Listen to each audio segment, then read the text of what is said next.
Hola, mi nombre es Carolina Soto y soy investigadora del Instituto Humboldt del Centro de Apropiación Social del Conocimiento. Hoy vamos a tener un espacio para conversar sobre el monitoreo de la biodiversidad con diferentes actores. Hoy nos acompañan cuatro investigadores geniales del instituto. Tenemos a Lina García, Adriana Restrepo, Cindy Martínez y Roy González, y van a compartir con nosotros experiencias sobre este tema de monitoreo de la biodiversidad. Entonces, para empezar, quisiera pedirles que por favor cada uno se presente rápidamente, nos cuente qué hace en el instituto y un poco del proyecto. Queremos saber dónde se realizó el proyecto, cuál fue el objetivo y con quién estuvieron trabajando. Entonces, por favor, empecemos contigo, Adri. Bueno, mi nombre es Adriana Restrepo, soy bióloga y hago parte del Centro de Estudios Socioecológicos y Cambio Global en el Instituto. Y hoy les quiero contar un poco sobre un convenio que se encuentra actualmente en ejecución entre el área metropolitana del Valle de Aburrá y el Instituto, que pretende conocer un poco sobre la ecología del movimiento de algunas especies de aves y mamíferos que se encuentran presentes en ambientes urbanos y periurbanos, o sea, en los alrededores de las ciudades. La idea es poder entender y monitorear el movimiento de 80 individuos en espacios urbanos y ver cómo la presencia de espacios verdes en las ciudades facilita o impide el movimiento de estos individuos. Muchas gracias, Adri. Cuéntanos, Lina.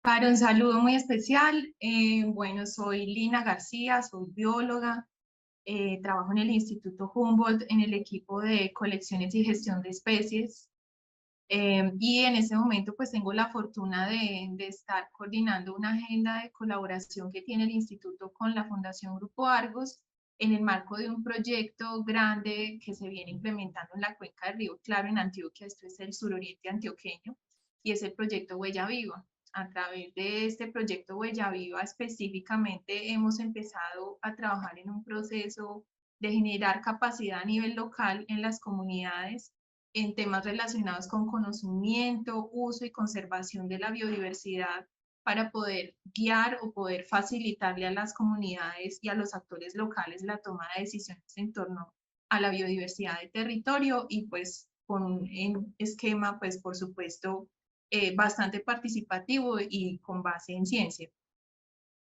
Muchas gracias, Lina. Ahora vamos con Roy. Hola, ¿cómo están? Mi nombre es Roy González, soy investigador de la Dirección del Conocimiento.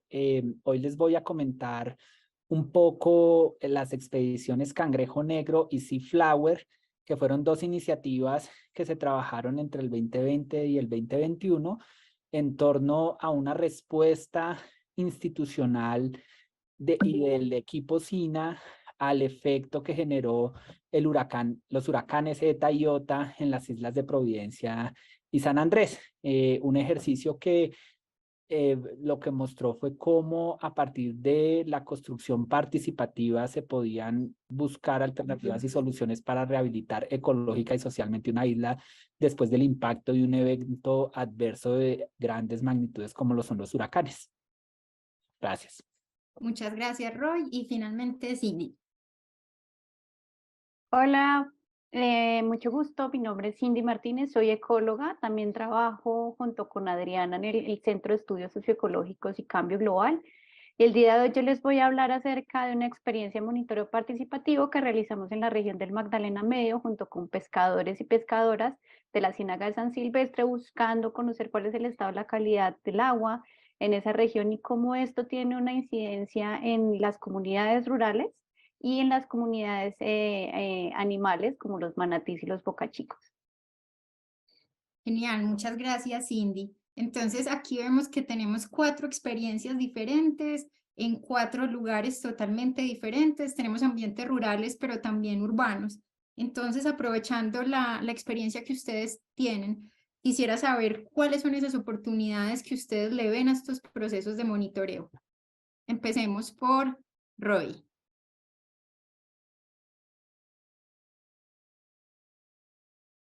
Hola. que estamos acá cerca de la Universidad de Distrital, están hoy divertidos, estamos divertidos. Bueno, no, digamos que el proyecto, los proyectos y las expediciones Cangrejo Negro y Sea Flower surgen de una necesidad, ¿no? Y ustedes saben que en el 2020 se presentó o estaba este efecto de los huracanes Eta y Iota, el huracán Iota presentó un huracán de categoría 5, generó una afectación muy fuerte sobre los ecosistemas y también sobre la sociedad, ¿no?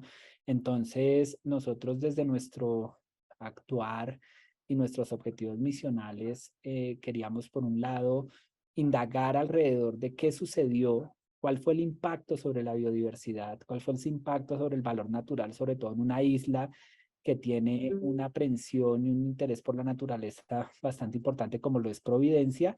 El segundo, cómo realmente a partir de ese entendimiento de qué pasó, se podían rápidamente pensar alternativas co-construidas, codiseñadas con las personas en torno a buscar soluciones que nos permitieran rápidamente recuperar áreas que fueron devastadas, controlar potenciales invasiones biológicas de las especies de plantas o proponer medidas ya más a largo plazo para adaptar al territorio a posibles eventos que se sigan presentando, nuevos huracanes, nuevas sequías. Y finalmente también cómo desde la perspectiva de la naturaleza se genera una oportunidad también de construcción de tejido social y de recuperación del valor natural y del valor social después de un evento muy impactante, ¿no? Yo creo que para nadie es un secreto que el impacto que dejó el huracán en términos sociales, en términos ambientales, fue bastante fuerte y eso requería no solo una lectura de lo que pasó, sino a partir de lo que pasó y de ese conocimiento tradicional, de ese conocimiento científico, llegar a proponer medidas que llevaran o por lo menos pusieran una hoja de ruta para que en el corto, mediano y largo plazo se pudieran establecer medidas de recuperación y de rehabilitación socioecológica en la isla. Gracias, Roy. Cindy, ¿tú qué ves ahí? ¿Cómo lo ves en tu proceso y también con lo que nos cuenta Roy? Bueno, el monitoreo se vuelve una oportunidad para tomar decisiones, ¿no? Para poder también identificar o determinar cuáles son los cambios que ha sufrido un ecosistema o cuáles son esos cambios que han sufrido las especies después de eventos o de acciones que hayan sucedido dentro del espacio. En el caso de Cangrejo Negro, pues este evento, el huracán es quien está mostrando un cambio absoluto y pues emplear el monitoreo como una herramienta es de gran utilidad para ver qué tantos efectos tuvieron. En el caso de la estrategia que yo les estoy presentando el día de hoy desde la Ciénaga San Silvestre, el actuar de muchos años de la industria, pero también de los domicilios que se encuentran alrededor de la Ciénaga San Silvestre, de como tal el desarrollo de la ciudad de Barranca Bermeja, ha tenido una incidencia fuerte en el estado de la calidad del agua de la Ciénaga San Silvestre. Y por eso se vuelve de gran interés para la gente entender cuál es el estado de la calidad y el monitoreo nos permite a través de diferentes eventos entender cuál es ese cambio, cuál es el estado de la calidad del agua. Nos permite saber cómo está en un periodo seco, pero también nos permite saber cómo está en un periodo de aguas altas y determinar cuáles son esos cambios, cuáles son esos efectos en los animales, pero también en las personas. Entonces empezamos a tener respuestas y allí es donde el monitoreo empieza allá a transmitir y generar soluciones o alternativas para el ejercicio de la conservación o del desarrollo social y el desarrollo local. Genial. Lina, ¿tú cómo lo ves? Y pensando en que ya llevas liderando este proceso por varios años. Claro, pues no, yo coincido totalmente con Roy y Cindy, creo que todos los procesos, y sobre todo vistos desde la posición del instituto, ¿cierto? La misión del instituto es justamente contribuir al Inventario Nacional de la Biodiversidad, pero también contribuir a la toma de decisiones. Y la toma de decisiones se hace a partir de posicionar la biodiversidad pues en diferentes contextos. Entonces tenemos un contexto de fenómenos naturales, tenemos un contexto de intervención antrópica, pero pues también tenemos contextos importantes en términos de intervención social, ¿sí? Hablamos también pues, de generar una capacidad. Todos estos procesos de monitoreo pues nos abren camino a relacionarnos con comunidades locales, a generar capacidades locales en conocimiento y uso de biodiversidad. Es como quizás también llevar esa información un paso más allá de incorporar, lograr que la biodiversidad pues ya haga parte del lenguaje y de la forma en que la comunidad se comunica tradicionalmente, pero también como a través de esas colaboraciones también hablamos de escenarios de manejo en torno a especies puntuales. Roy mencionaba las invasiones biológicas, que es un tema sobre el cual yo personalmente pues me intereso mucho, también lo trabajamos desde la línea, pero también hablamos desde el manejo o estrategias de recuperación de especies amenazadas, cómo la información puede también entrar a ser parte de los mismos escenarios locales que usan la biodiversidad ya con un interés económico particular. Y aquí pues estoy mencionando un poco como de este contexto de bioeconomía que también empieza a permear los territorios localmente a partir de ese conocimiento y de esa apropiación que se genera a partir de la biodiversidad. Y con ello pues se detonan muchas cosas en términos de priorizar áreas de interés, en torno a usar la información para medir el éxito de ciertos esquemas o planes de trabajo que se generan en torno a áreas de manejo, en torno a áreas protegidas, en torno a los mismos procesos que legalmente las empresas también tienen que cumplir, pero también pues en cuanto a temas pues de trabajo que voluntariamente también está estos sectores y desde las diferentes instituciones del gobierno pues tienen que incorporar el tema. Muchas gracias. Y Adri, ¿cómo lo ves tú que trabajaste con otros actores y que estás en ambientes urbanos?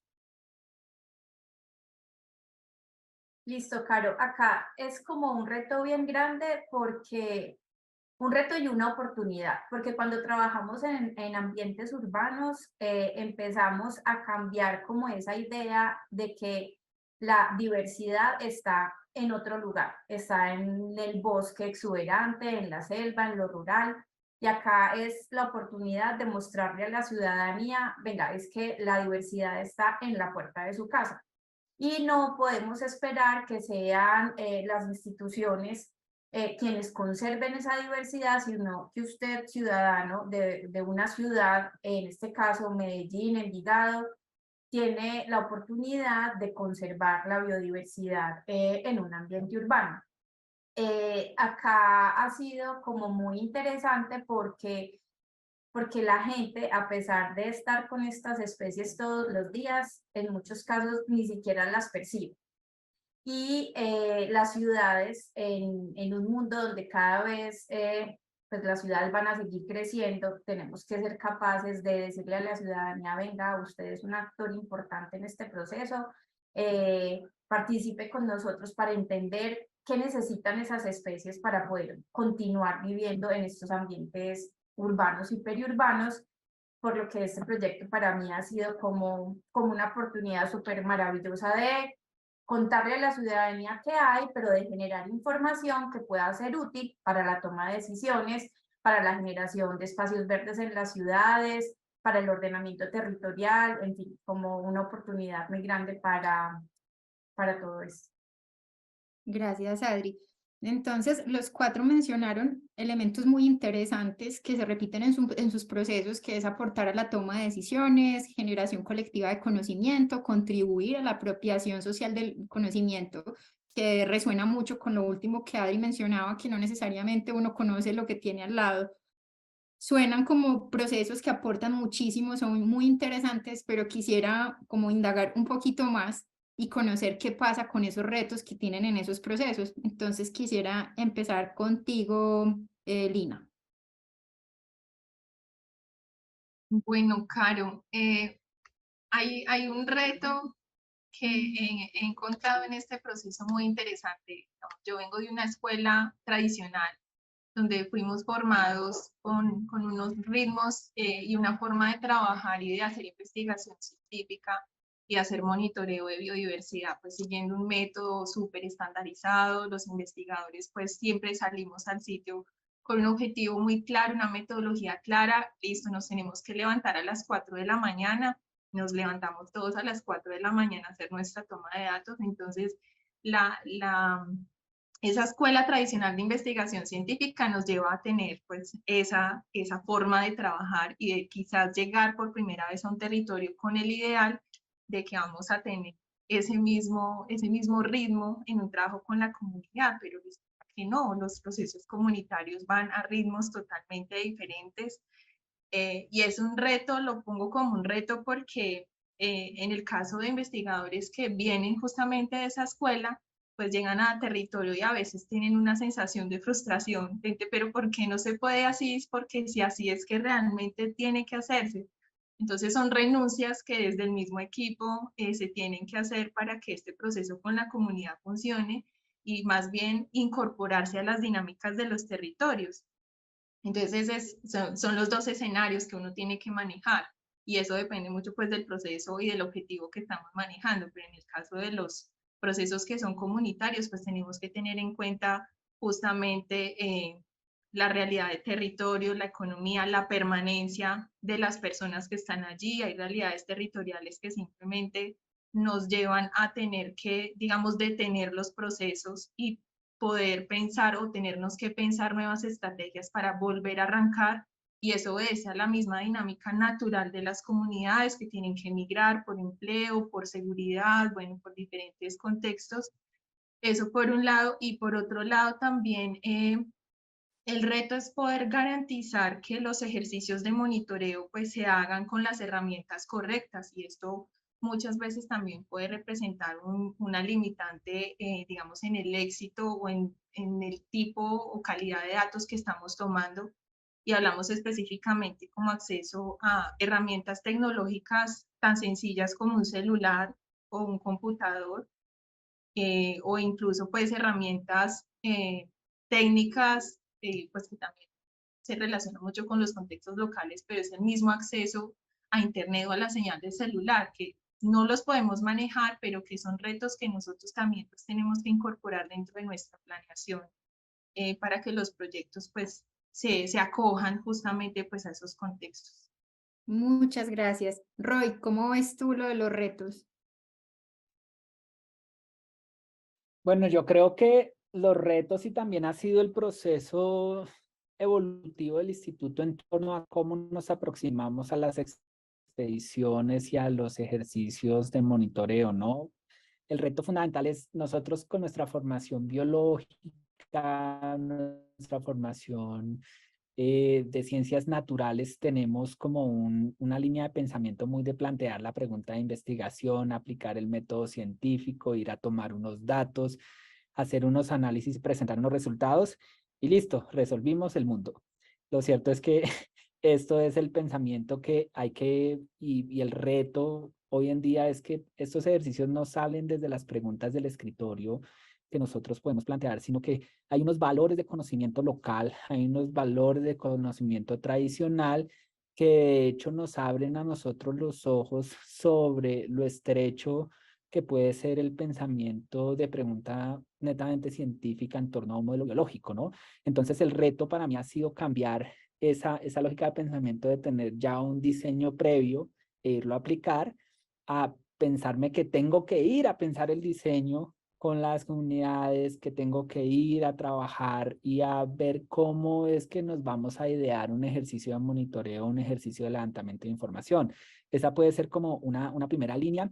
La segunda, pensar también que la información que se colecta desde el ejercicio de monitoreo trascienda a unas soluciones y a unas necesidades también territoriales. No es la lógica de investiguemos la pata del grillo para saber qué tan largo es la pata del grillo, sino, pucha, ¿para qué esta información? ¿Cuál es el propósito de esto?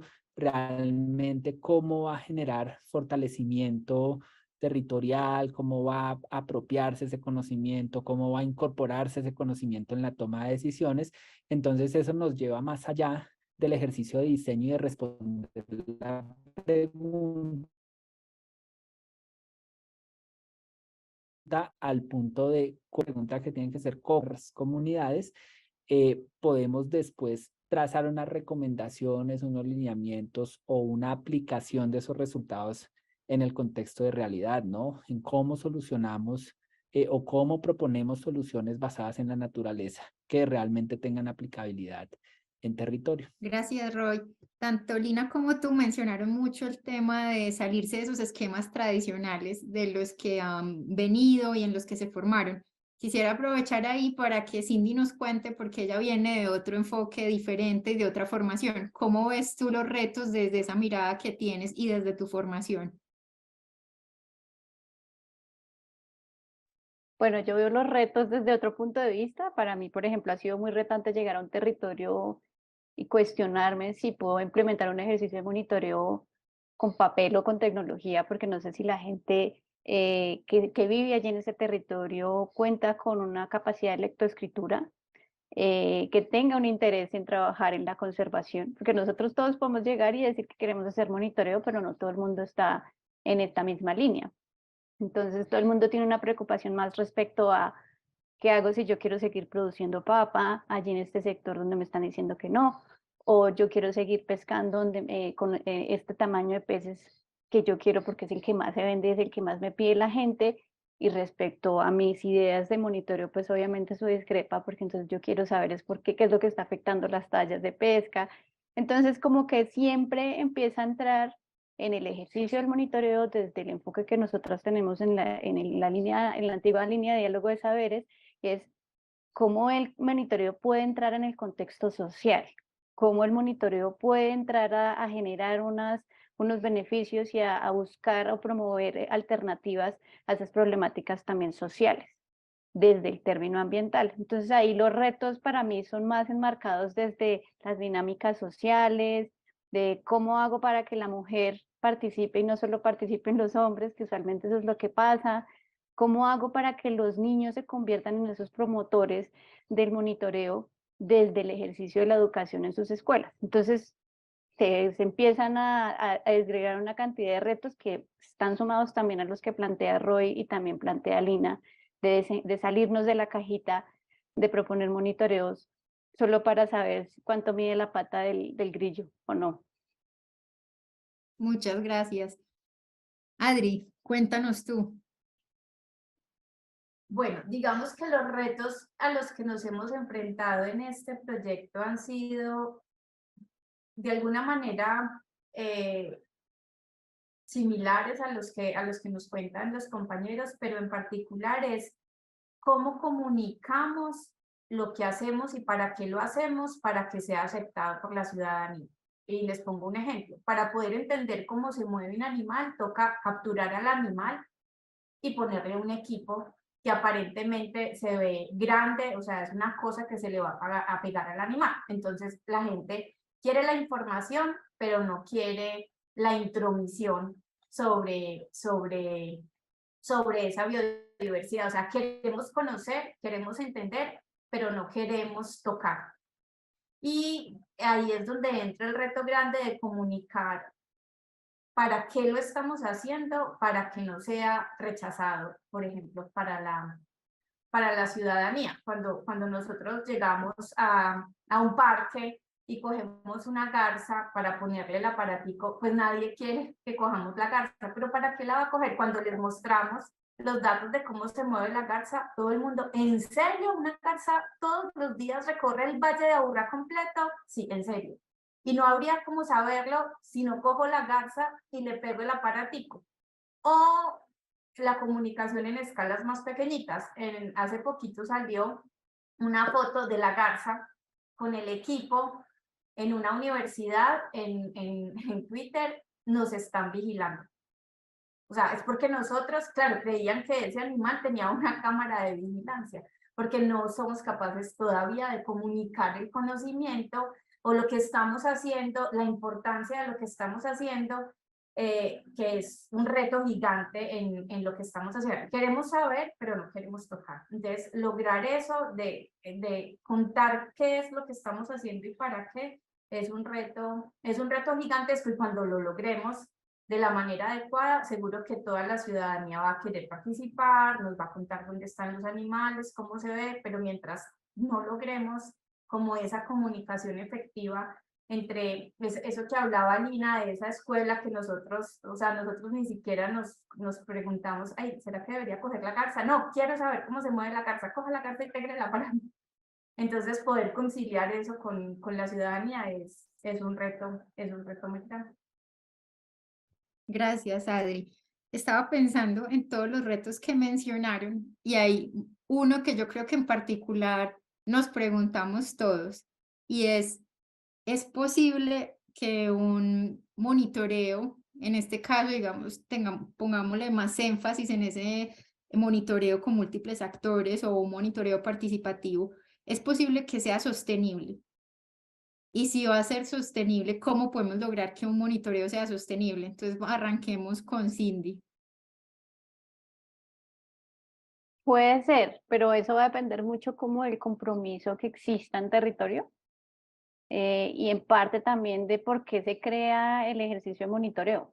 Pues pues si vamos a medir la pata del saltamontes, pues eso va a ser de interés del investigador netamente y pues va a ser sostenible hasta que al investigador le deje de interesar que la pata del saltamontes es su objeto de estudio y hasta que alguien más le colabore.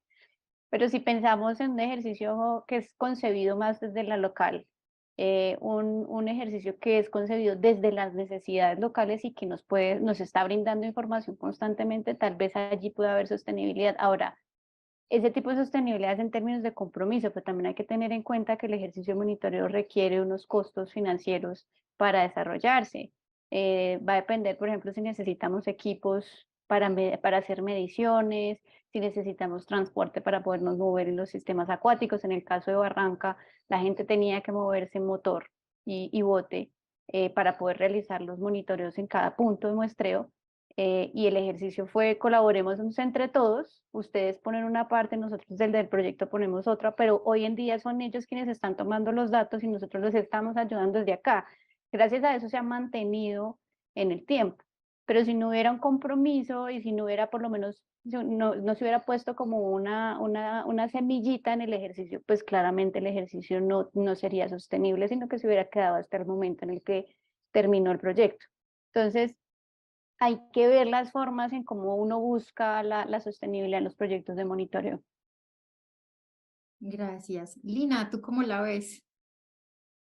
Claro, yo coincido con Cindy en ese sentido, que creo que la oportunidad que nos abren las comunidades de entrar con procesos que les generan a ellos una capacidad que justamente está conectada con un interés, pues nos abre justamente ese camino a que en el tiempo ellos se apropien tanto de esa experiencia, de ese conocimiento y de esa capacidad que se les transfirió, que de manera autónoma o incluso automática el proceso continúa, así las instituciones que estemos como de base inicial, pues ya tengamos un retiro del proceso. Pero por otro lado, yo creo que estos son procesos que también hay que elevar a las agendas de gobierno, a las agendas de gobierno locales y municipales, porque estamos justamente pues en un país megadiverso, donde por supuesto todas las líneas y las estrategias de gobierno deberían estar conectadas con la biodiversidad y con el capital natural que tienen los territorios. Entonces creo que también nuestro rol es poder buscar y los proyectos justamente son proyectos porque tienen un norte, tienen un límite de tiempo, pero estos temas específicos deberían volverse agendas que se incorporen a los planes de gobierno y creo que es allí donde nosotros pues también tenemos un reto que creo que podríamos traer a esta pregunta, pero sí es un reto justamente relacionado con sensibilizar quizás a esos actores que pueden tener la gobernanza en los territorios, pero que quizás no, los temas de biodiversidad no se permean en la medida en que vemos generaciones en gobierno que están más conectadas con biodiversidad, también vemos la posibilidad de acercar más estos procesos y que estos puedan ser sostenibles en el tiempo porque hay un respaldo financiero y hay un respaldo de agenda local que justamente permite que continúen. Muchas gracias. Roy, ¿tú qué piensas? Bueno, yo creo que, digamos que acá me gusta mucho la palabra sostenibilidad, ¿no? Como que el punto acá es ¿qué es sostenibilidad? Nosotros si nos quedamos solo en ese contexto, es algo que satisface necesidades presentes, pero no compromete necesidades o perspectivas futuras, ¿no? Entonces, digamos que presente, cuando decimos necesidades presentes, hay una pregunta particular que puede estar creada desde el territorio, co-creada entre el actor local, el actor científico, y quien tiene una temporalidad proyectada, ¿no? Entonces, lo acaban de decir, tenemos una pregunta en torno a, no sé, estamos colectando la talla adecuada de peces porque son los más interesantes para vender en el mercado. Eso puede ser una pregunta que surja naturalmente entre las comunidades y entre los científicos en torno a la conservación de ese valor que es el pez y las poblaciones, ¿cierto? La pregunta acá es, ¿cuánto debemos monitorearlo? ¿Debemos monitorearlo por siempre? ¿Debemos hacer que ese tiempo, esa necesidad de la pregunta particular es para toda la vida? Acá el monitoreo también nos lleva a la siguiente parte y es esa sostenibilidad también debe incorporar la dinámica, ¿no? Entonces, ¿qué tanto podemos ser dinámicos en el sentido de ir cambiando preguntas, mejorando preguntas, desechando ya preguntas porque pues ya fueron resueltas y no requieren continuar su ejercicio de monitoreo? Entonces, por eso es que yo planteo mucho que la sostenibilidad depende mucho de las necesidades presentes y es lo que evocó esa pregunta y hasta cuándo vamos a resolver esa pregunta. Y eso daría un ejercicio de satisfactorio proyectarla a 3, 4, 5 años. Y acá yo creo que si lo llevamos al trasfondo, a lo que subyace a la sostenibilidad, y es que la capacidad quede instalada en territorio, ahí es donde yo creo que lo más importante es que se generen esos aprendizajes en torno a cómo hacer monitoreos en torno a preguntas sobre la naturaleza para solucionar necesidades humanas o inclusive para sencillamente conservar. Cuando tú le enseñas o cuando de manera bidireccional aprendemos cómo monitorear un grupo biológico, esa capacidad queda instalada en el territorio, ¿no? Hoy en día, en algunos procesos, Cindy me puede corregir y complementar, o Lina, en torno a los procesos que han venido articulando en territorio, con unas preguntas naturales a lo que evoca un proyecto. Bosque seco en la cuenca en Dibuya, queremos saber las aves que pasan por acá regularmente en enero, febrero, marzo, porque tenemos una intención de generar una perspectiva de turismo de aves en territorio. ¿Cómo lo resolvemos? Bueno, comencemos a identificar cuáles son las especies que pasan, a conocer los nombres de las especies, a construir guías de especies, y entonces es contexto específico a esa pregunta, a esa necesidad. Se acabó la necesidad, se acabó la pregunta, quedó el instrumento montado, se activó un proceso de turismo asociado al avistamiento de aves. El trasfondo es las personas que construyeron y aprendieron esas metodologías, quedaron con esa capacidad instalada. Ahora no va a ser complejo abocarse a otro territorio, hacerlo, o abocarse a otro modelo biológico de investigación. De repente sale la pregunta, hey, en este mismo territorio queremos saber si los proyectos de restauración están teniendo un impacto positivo en lo que se pretende, que es recuperar áreas degradadas. El que nomás ese ejercicio de monitoreo ya haya permeado en la población, así sea desde la perspectiva de aves, pregunta uno, ya tiene incorporado en ellos, tenemos que hacer un ejercicio de colecta de información sistemática en el tiempo, que nos puede resumir o se puede traducir a unos análisis y nos van a informar sobre algo que estamos preguntando. Entonces, ahí es donde yo creo que desde el subyacente es donde se genera la sostenibilidad, la capacidad que queda instalada, más que la ambición de monitorear por siempre, por siempre, por siempre el modelo biológico aves para saber durante los próximos 200 años cuándo pasa el ave 1 en la línea 1, ¿no? Gracias, Roy. Adri. Bueno, digamos que acá en la experiencia que yo les estoy contando es un poquito diferente y es porque esta necesidad surge directamente de una entidad territorial, que es el área metropolitana del Valle de Aburrá, donde se preguntan ellos mismos, ¿todas las acciones que yo hago en el territorio realmente están favoreciendo la presencia de la diversidad en las ciudades? Y acá viene y se liga con algo que hablaba Cindy en algún momento, y es, tenemos que monitorear el efecto de nuestras acciones. O sea, no solo hacer, pero lo que yo hago está sirviendo. Entonces, de ahí, de esa pregunta que se hizo esa entidad, surge este proyecto. O sea, yo quiero saber si lo que yo estoy haciendo funciona. Y se podría unir con algo que decía Robin, ¿hasta cuándo? Pues porque todo debe tener un inicio y todo debe tener un final, pero si las acciones se siguen implementando, en este caso particular de este monitoreo, pues debería hacerse mientras la acción se siga implementando.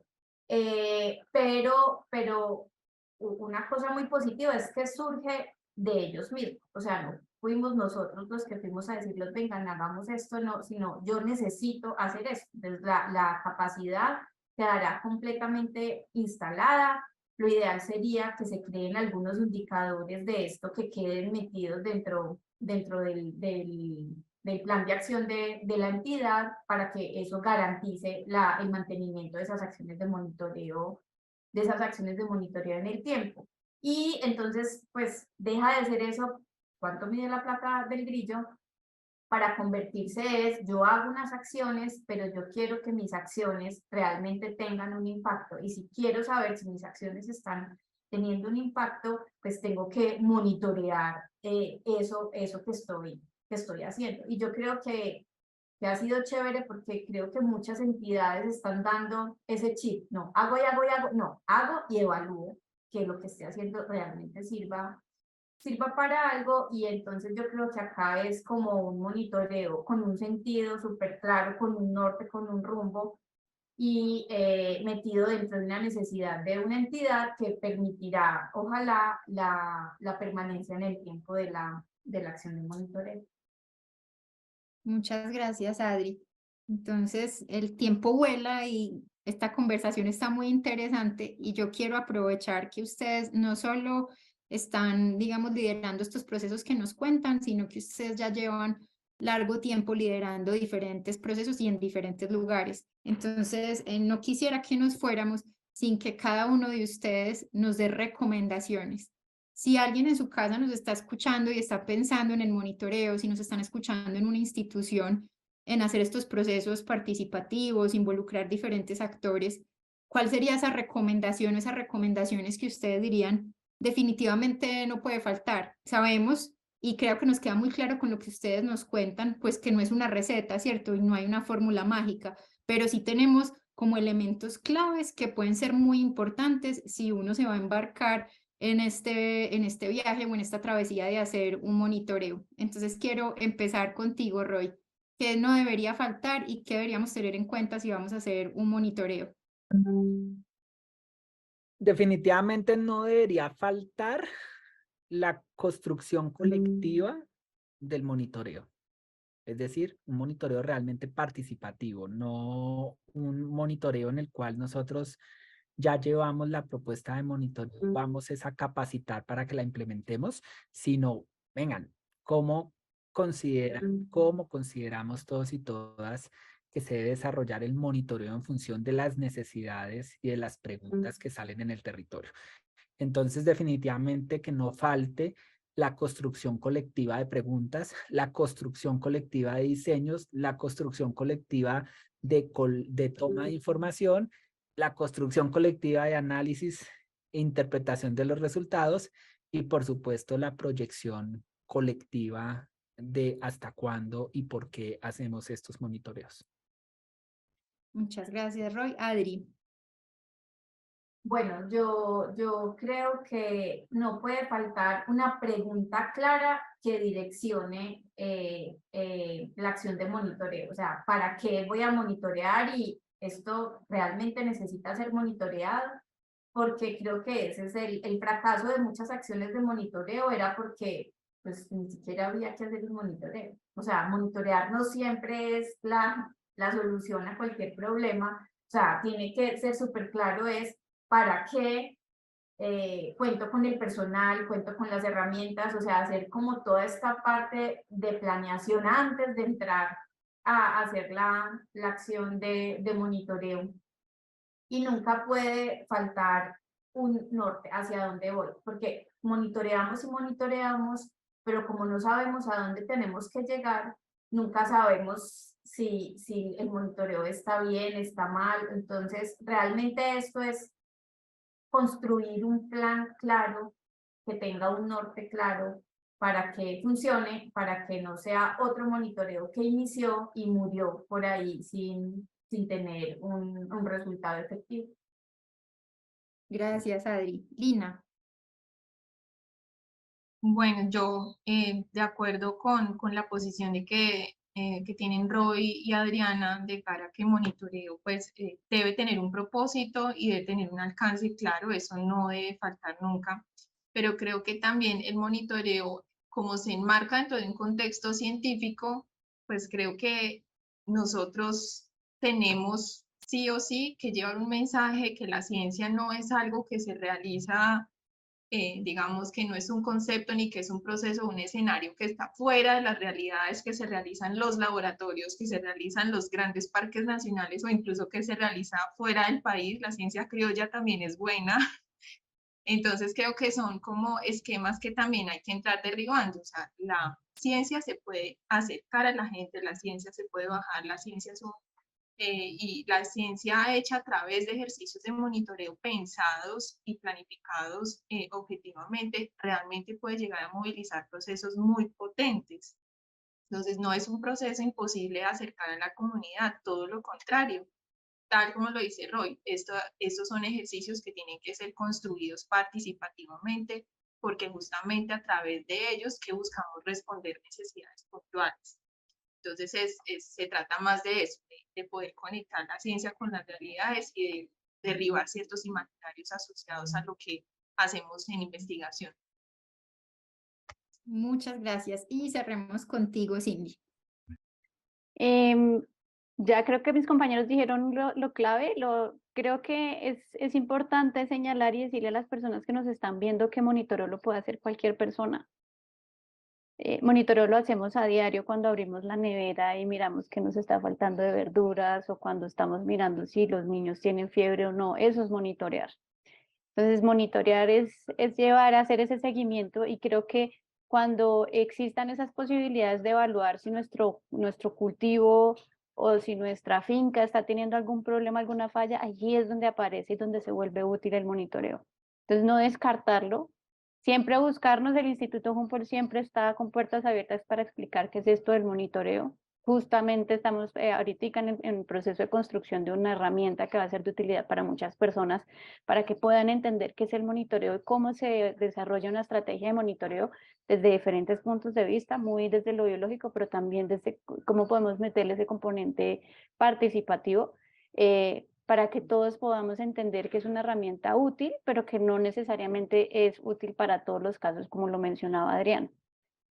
Para que no nos afanemos también solo como a generar datos per se, sino que tenga realmente una intencionalidad. Entonces, todos hacemos monitoreo, pero todos deberíamos hacer un monitoreo informado y de manera concisa, con una pregunta clara y con una orientación específica. Muchas gracias, Cindy. Estuvo muy buena la conversación y que nota que al final queden como esos grandes mensajes y también esas grandes palabras. Y me resuena mucho ese énfasis que hicieron ustedes en la construcción colectiva, el tema del norte o del propósito, el propósito, y al final algo muy importante, que cada uno lo dijo de diferente manera, y es la inclusión.